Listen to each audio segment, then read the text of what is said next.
When you say take the property of others, I imagine that you're talking now about taxes. Yes, I am.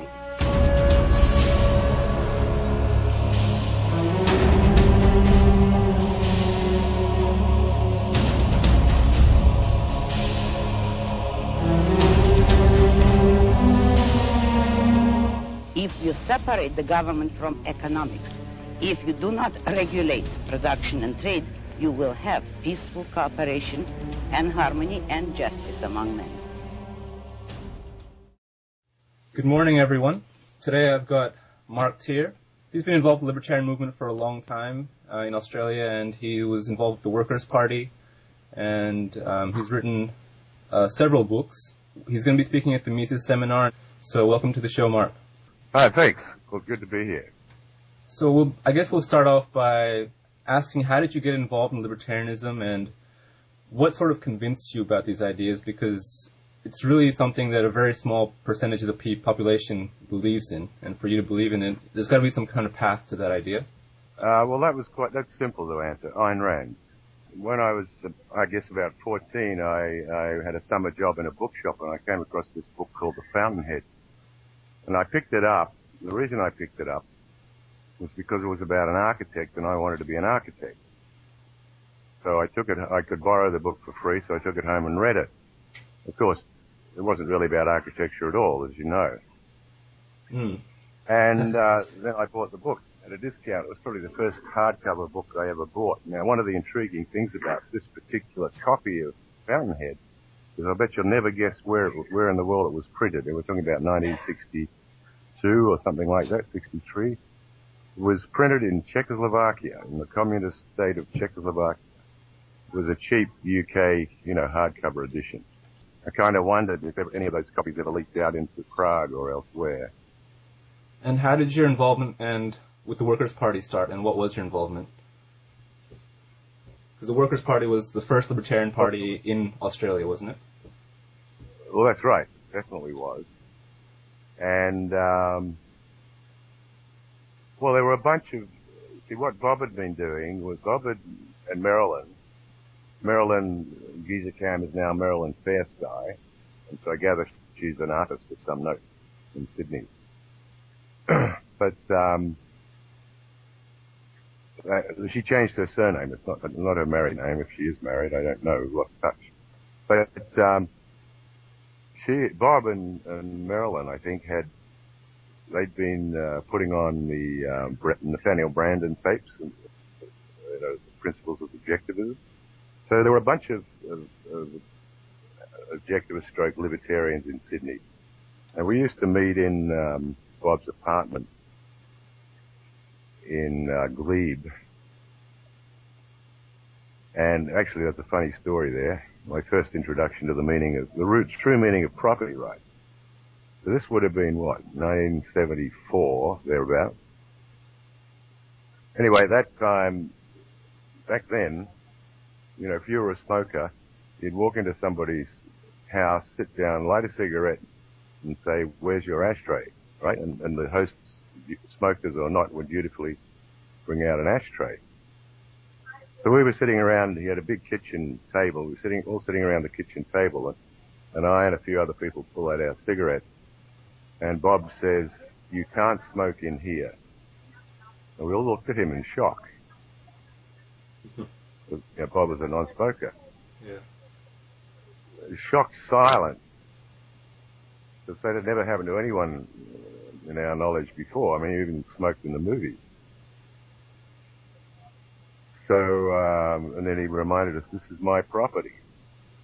All right. So we all trooped outside, probably the first time in history that a bunch of people had trooped outside to have a smoke.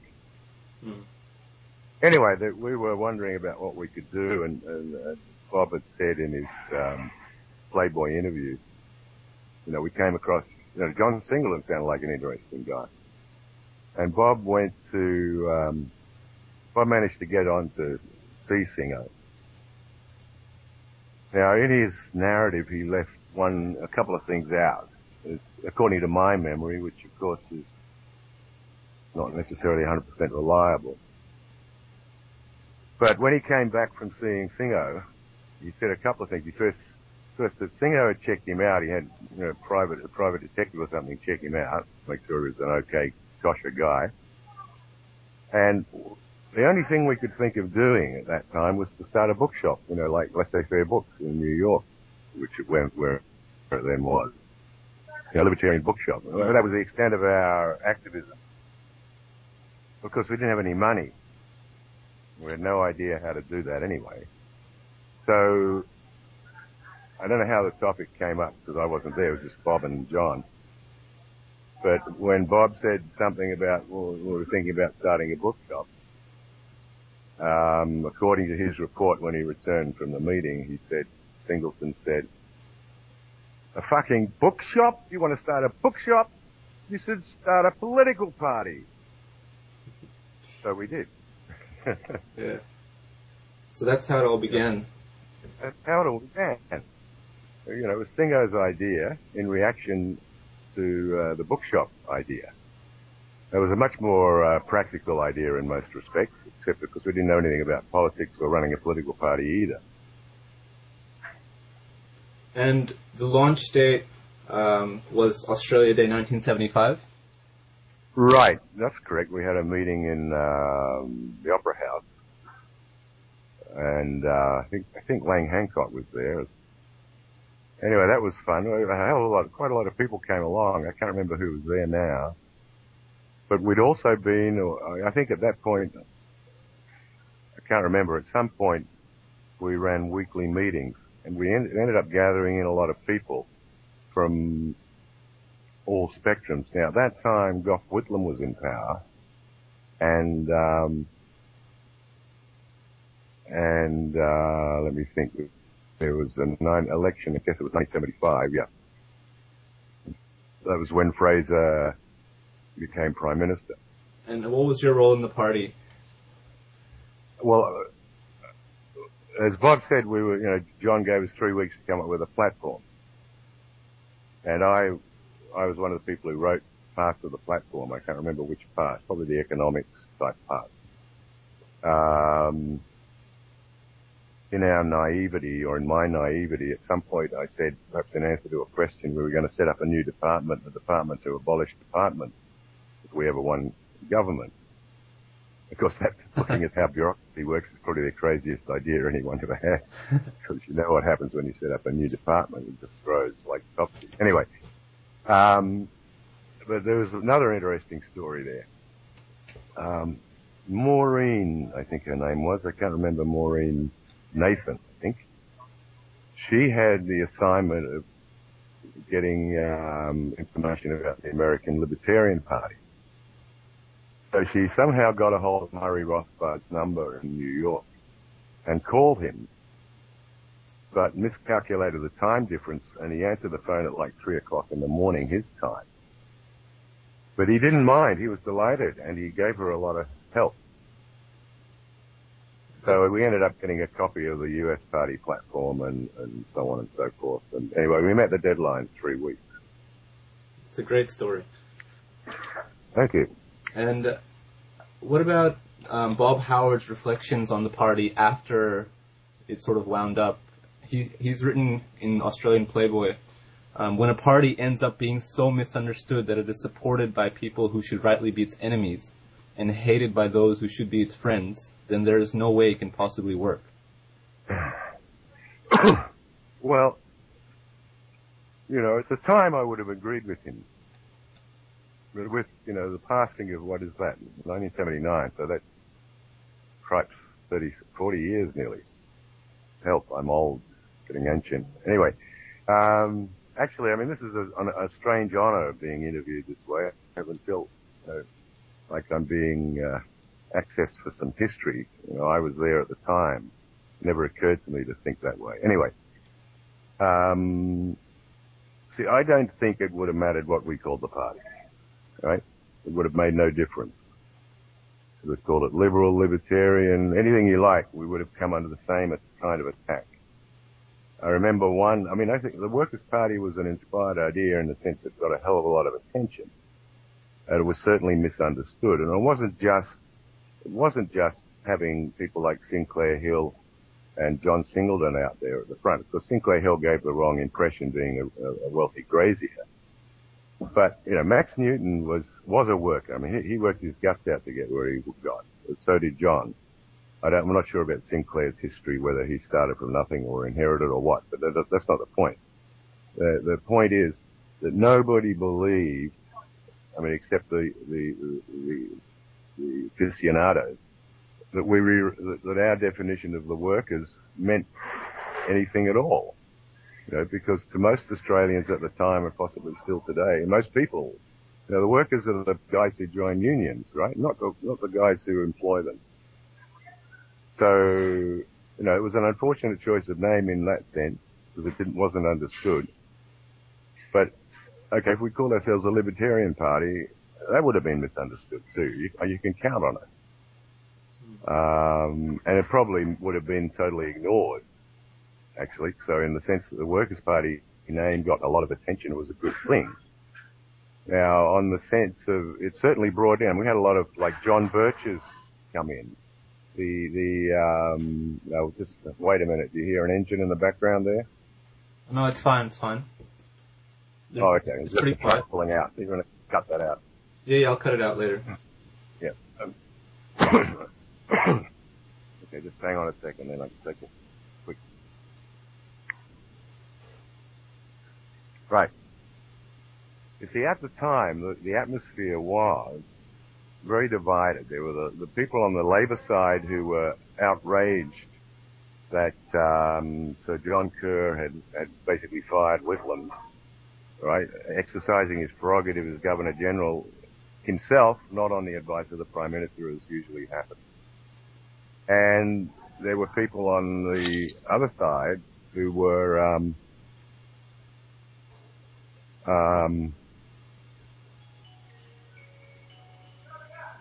desperate to kick Whitlam out at any price, basically. Fraser being the obvious alternative. And you could see this in the poll results in the 1975 elections. The Workers' Party got, 0.5% of the vote or something. It was a two-way vote. You either voted for Gough or against Gough, basically. And if you voted against Gough, there was no point in voting for anyone but Fraser. That's how it ended up. And the interesting, well, just on that note, an interesting aside, was the first candidate we ran was, I can't remember the guy's name. I think it was Jeff. I'm not sure though. Don't quote me on that. Anyway, it was a by-election in the state parliament for Western Australia. We got 13% of the votes. Right? We were jubilant. It was fantastic. The world was coming to our door, right? Well, the reality was it was downhill ever after. There was then a by-election, I guess it was a federal, I'm not sure, in Wagga. And there we got 4% of the vote. I think I can take, or I intend to take some of the credit for that, because I wrote an ad explaining how the preferential voting system works, which was run in the Wagga Pratt papers. Whether that had an effect or not, I don't really know, but I'll take the credit. Anyway, it explained that, look, you can voting for us is not losing your vote, because you can put whoever it is you like. You really want to win second place. And then your second preference will get counted instead of your first, but your first will be noticed. Anyway, so we got 4% there, and then of course like 0.5% or even less in the federal election. And after that, a lot of people were dispirited, and the party sort of collapsed. But the libertarian movement thrived relative to what it had been before. Before that it just didn't exist. So in that sense, the Workers' Party was a wonderful thing. Politically, it was a dead horse from the beginning. In fact, let me think. Milton Friedman, I think it was 1974, Milton Friedman visited Australia. I didn't meet him then. I met him later. But for some reason, he called me. He's a wonderful guy. Beautiful guy. He called me. I picked up the phone and he said, "This is Milton Friedman." I said, "Huh?" Why would he call me, Anyway, he made the point, which he'd made many times before, that the Socialist Party of America, by the time FDR became president, every plank on the platform of the Socialist Party of America became government policy. Yeah. And who ever heard of the Socialist Party of America, if that was the right name? You know, it got no votes. I mean, it got bugger all votes. It never won a seat anywhere, as far as I know, maybe on a city council.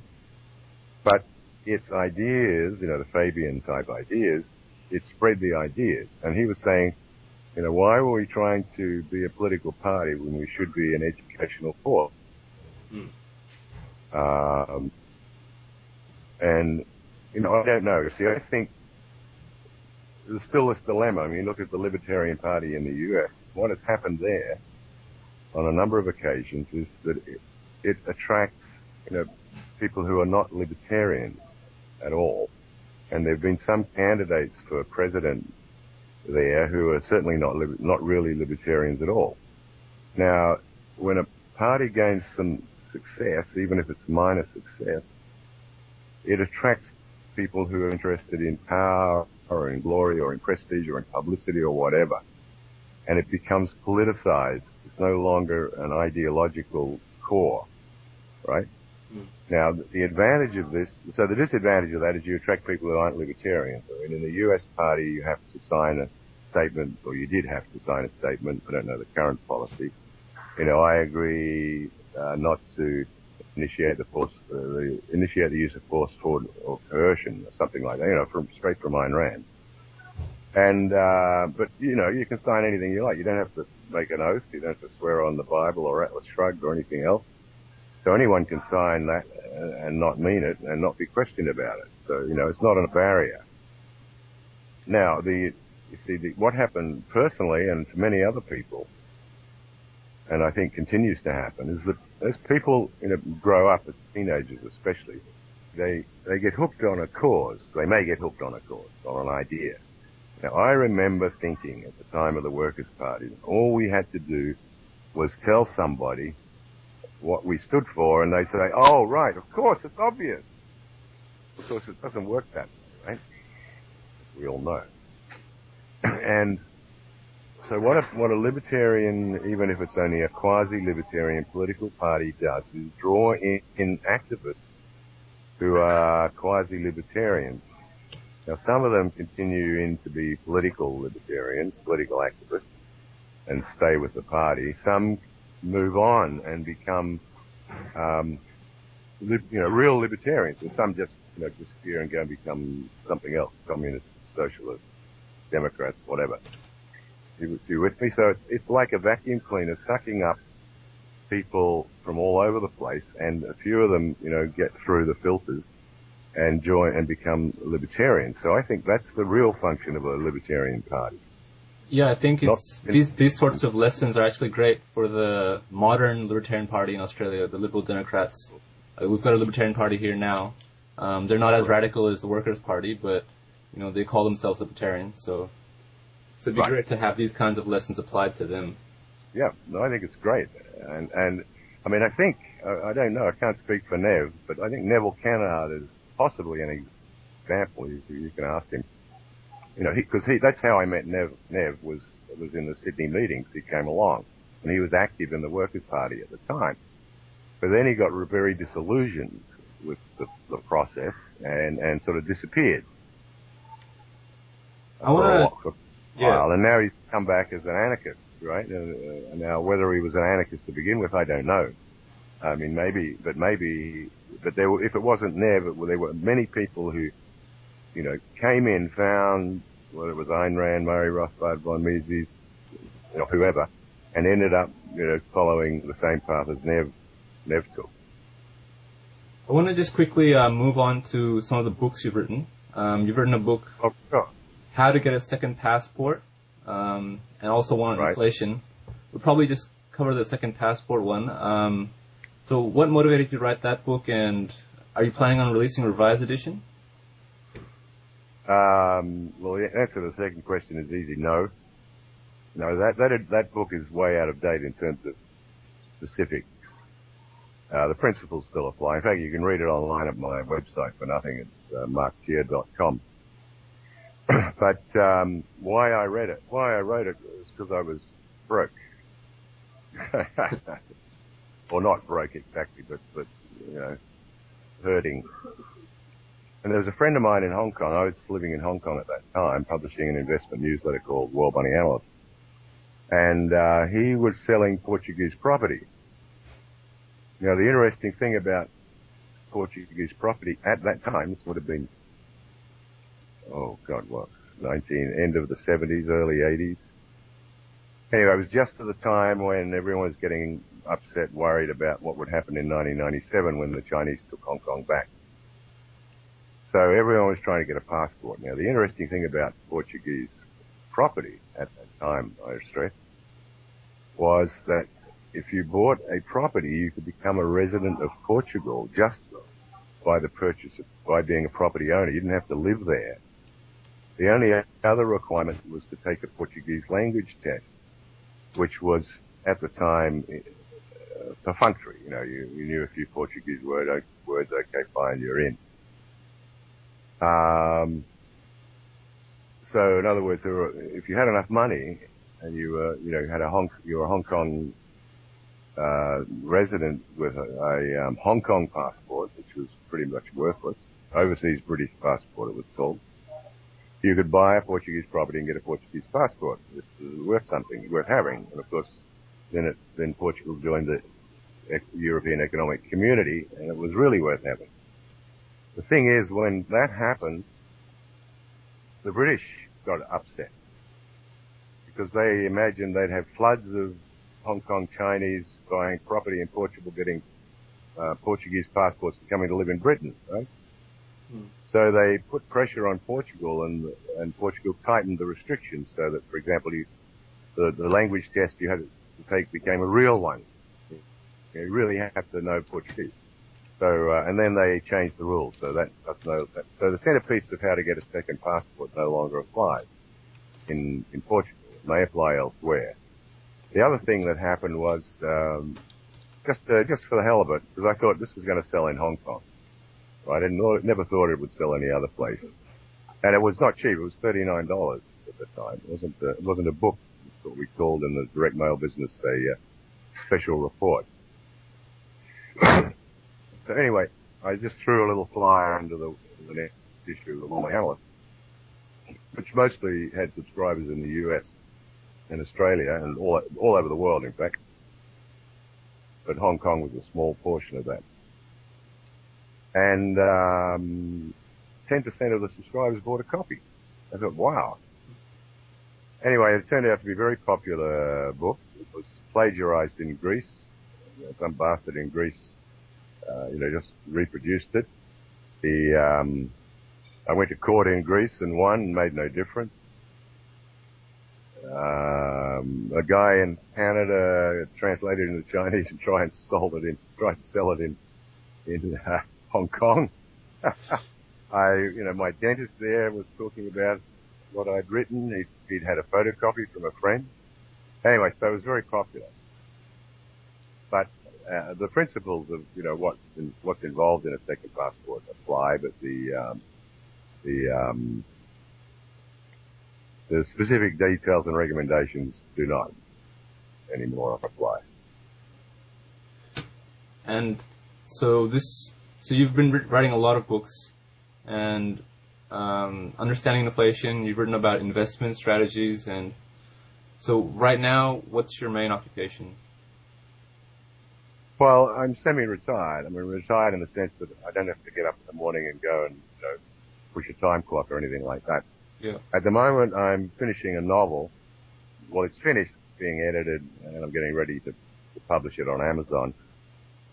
It's called Trust Your Enemies. It's a political thriller, and I guess you could say it's Australia's first libertarian novel. At least I imagine it is. I don't know if there's another one. And I got a whole stack of book ideas to come. I'm going to keep busy till I turn 100. I'll probably die with another 100 book ideas. Excellent. Yeah, thanks. No, it's great fun. I mean, I'm lucky. You see, what happened was this. It was 2006. My assistant, just after Christmas, my assistant was sick, And, you know, I had some things ready to do with her, but she couldn't come for a week, so I was at a loss. What was I going to do with myself, sort of thing. So I pulled out this novel I'd started writing back in 1970 something, 72, 73, and got stuck into it. And that's how, and it was like, you know, finally I found what I really want to do when I grow up, you know what I mean? And I think I'm extremely lucky in that and many other respects, because I think most people never really find what they want to do when they grow up. I think we'll wrap it up there. People want to Sure. hear more from you. They should come to the Mises seminar Sure. and speak to you Absolutely. directly. We're going to have a Workers' Party panel there. Nev Kennard and yourself and a lot of other people will be speaking at the Workers' Party panel, and you've got a solo speech as well. I believe it's about smokers' rights. Called Smokers' Rights, Property Rights are Human Rights. It's a great topic, and everyone's going to be very interested to hear that. So I'll just leave it there, and thanks for coming on. Thanks for speaking to me today. Okay, great.